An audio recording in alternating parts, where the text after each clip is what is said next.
अस्सलाम वालेकुम रहमतुल्लाहि व बरकातुहू। आज की वीडियो बहुत अहम है दुरूद पाक के हवाले से। अक्सर लोग शिकायत करते हैं कि हम दुरूद पाक पढ़ते हैं मगर हमें वो फैज़ महसूस नहीं होता। दुरूद शरीफ वो अजीम इबादत है जिसमें अल्लाह ताला और फरिश्ते खुद शामिल होते हैं, लेकिन अक्सर लोग शिकायत करते हैं कि हम दुरूद पाक पढ़ते हैं मगर हमें वो फैज़ महसूस नहीं होता। आज की इस वीडियो में जिन सवालों पे मैं आज बात करने वाली हूँ उनमें से है कि दुरूद शरीफ का असल फैज़ किसको मिलता है, ज़ुबान से दुरूद और दिल से दुरूद में फ़र्क, क्यों बाज़ लोगों को असर नज़र नहीं आता, ख़वातीन के लिए ख़ास पैगाम, दुरूद शरीफ पढ़ने का दुरुस्त तरीका, बुज़ुर्गों के अक़वाल, मोहब्बत और अदब की अहमियत। आज की वीडियो आपके दिल को नबी अकरम सल्लल्लाहु अलैहि वसल्लम की मोहब्बत से भर देगा और आपको दुरूद पाक को नए अंदाज में पढ़ने की तरगीब देगा इंशाअल्लाह ताला। आज हम एक ऐसे मौजू पर बात करने जा रहे हैं जिसका ताल्लुक सिर्फ ज़ुबान से नहीं बल्कि दिल से है, रूह से है, मोहब्बत से है। दुरूद पाक का असल फैज़ कहाँ से मिलता है, ज़ुबान से मिलता है या दिल से मिलता है? ये वो सवाल है जिसका जवाब आज हम जानेंगे। अक्सर लोग कहते हैं हम तो दुरूद शरीफ पढ़ते हैं लेकिन हमें कुछ महसूस नहीं होता, हमें कोई ख़ास असर नज़र नहीं आता, हमारी ज़िंदगी में कोई तब्दीली नहीं आई। लेकिन सवाल ये है, क्या हम वाकई दुरूद पाक पढ़ रहे हैं या सिर्फ अल्फाज दोहरा रहे हैं? दुरूद पाक सिर्फ अल्फाज का मजमुआ नहीं, ये एक रिश्ता है, ये एक मोहब्बत है, ये एक निस्बत है, ये एक ताल्लुक़ है मोहम्मद सल्लल्लाहु अलैहि वसल्लम से। दुरूद पाक कोई आम ज़िक्र नहीं है, ये वो ज़िक्र है जिसे ख़ुद अल्लाह ताला ने कुरान में हुक्म दिया। अल्लाह और उसके फ़रिश्ते नबी अकरम सल्लल्लाहु अलैहि वसल्लम पर दुरूद भेजते हैं, तो ऐ ईमान वालों तुम भी दुरूद भेजो। सोचिए, जिस अमल में अल्लाह शरीक हो, फ़रिश्ते शरीक हो, इसमें फैज़ क्यों ना हो? लेकिन फैज़ वहाँ होता है जहाँ अदब हो, जहाँ मोहब्बत हो, जहाँ यकीन हो। अब यहाँ पर एक अहम चीज़ मैं आपके साथ शेयर करूँगी कि ज़ुबान से दुरूद पाक पढ़ना और दिल से दुरूद पाक पढ़ने में फ़र्क क्या है। देखिए, ज़ुबान से दुरूद पाक पढ़ना बस अल्फाज है, आदत है, रूटीन है, तस्बीह मुकम्मल करना है। लेकिन जब आप दिल से दुरूद पाक पढ़ते हैं तो नबी अकरम सल्लल्लाहु अलैहि वसल्लम की याद, नबी पाक सल्लल्लाहु अलैहि वसल्लम की मोहब्बत, नबी पाक सल्लल्लाहु अलैहि वसल्लम की अज़मत का एहसास है। मिसाल के तौर पर अगर कोई शख्स माँ को सिर्फ मुंह से कहे अम्मी मैं आपसे मोहब्बत करता हूँ, लेकिन खिदमत ना करे, बात ना सुने, तो क्या ये मोहब्बत है?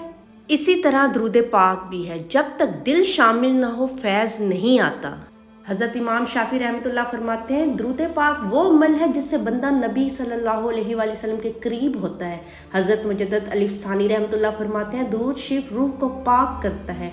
दुरूद पाक पढ़ने से जो दुनियावी फ़ायदे होते हैं वो रिज़्क़ में बरकत आती है, दिल का सुकून मिलता है, परेशानियों से निजात मिलती है, औलाद में बेहतरी आती है, रिश्तों की आसानी होती है, बीमारियों में शफा मिलती है, खौफ से निजात मिलती है। लेकिन शर्त ये है दुरूद पाक मोहब्बत से हो, यकीन से हो, एहतराम से हो। दुरूद पाक आप जिस तरह भी पढ़ेंगे, जल्दी से, आहिस्ता से, जैसे भी पढ़ेंगे, इसमें कोई शक नहीं, इसमें कोई दो राय नहीं, दुरूद पाक कबूल ही कबूल है आपका। लेकिन बात यहाँ फैज़ की हो रही है, तो फैज़ के लिए अदब, मोहब्बत बहुत ज़रूरी है और दिल से दुरूद पाक पढ़ना बहुत ज़रूरी है। अगर आप चाहते हैं कि दुरूद पाक की वो नेमतें, वो बरकतें आपको हासिल हों जो आप चाहते हैं, तो वो सिर्फ दिल से दुरूद पाक पढ़ने से ही आपको हासिल होगा। यहाँ मैं आपको एक वाक़या सुनाना चाहूँगी कि एक बुज़ुर्ग थे, वो रोज़ दुरूद पाक पढ़ते थे लेकिन ज़ुबान से नहीं, दिल से, यानी मोहब्बत और अक़ीदत के साथ। किसी ने पूछा आपको क्या मिला? फरमाया मुझे नबी अकरम सल्लल्लाहु अलैहि वसल्लम ख्वाब में मिले। ये ख्वाब नहीं था, ये उस मोहब्बत का इनाम था। सुबहान अल्लाह। मैं ख़ास तौर पर ख़वातीन से कहूँगी, मेरी प्यारी बहनों, तुम घरों के काम करती हो, बच्चों को संभालती हो, शोहर की खिदमत करती हो, अगर तुम दुरूद पाक को काम के साथ जोड़ लो, बर्तन धोते हुए दुरूद पाक पढ़ो, झाड़ू लगाते हुए दुरूद पाक पढ़ो, खाना पकाते हुए दुरूद पाक पढ़ो, ये सब इबादत बन जाता है।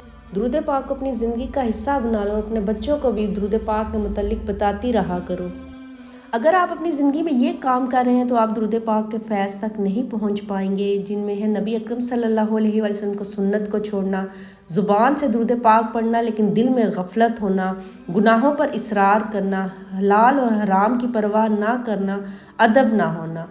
दुरूद का फैज़ वहाँ पहुँचता है जहाँ अदब हो, जहाँ इश्क हो, जहाँ यकीन हो। आप ये नियत कर लें कि या अल्लाह मैं ये दुरूद पाक अपनी आवाज़ से नहीं अपने दिल से पढ़ रहा हूँ, मुझे मोहम्मद सल्लल्लाहु अलैहि वसल्लम से जोड़ दे।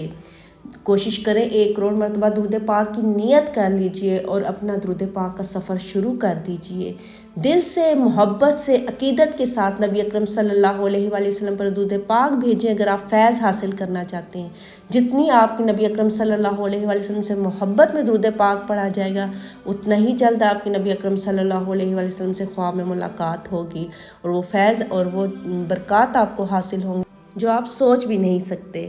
درود الفاظ نہیں، یہ راستہ ہے مدینے کا۔ جو شخص درود پاک سے جڑ گیا وہ نبی اکرم صلی اللہ علیہ وآلہ وسلم سے جڑ گیا، وہ اللہ سے جڑ گیا۔ آج فیصلہ کریں کہ ہم درود پاک صرف زبان سے نہیں بلکہ دل سے پڑھیں گے۔ نیت کیجئے اور درود پاک کا سفر شروع کر دیجئے۔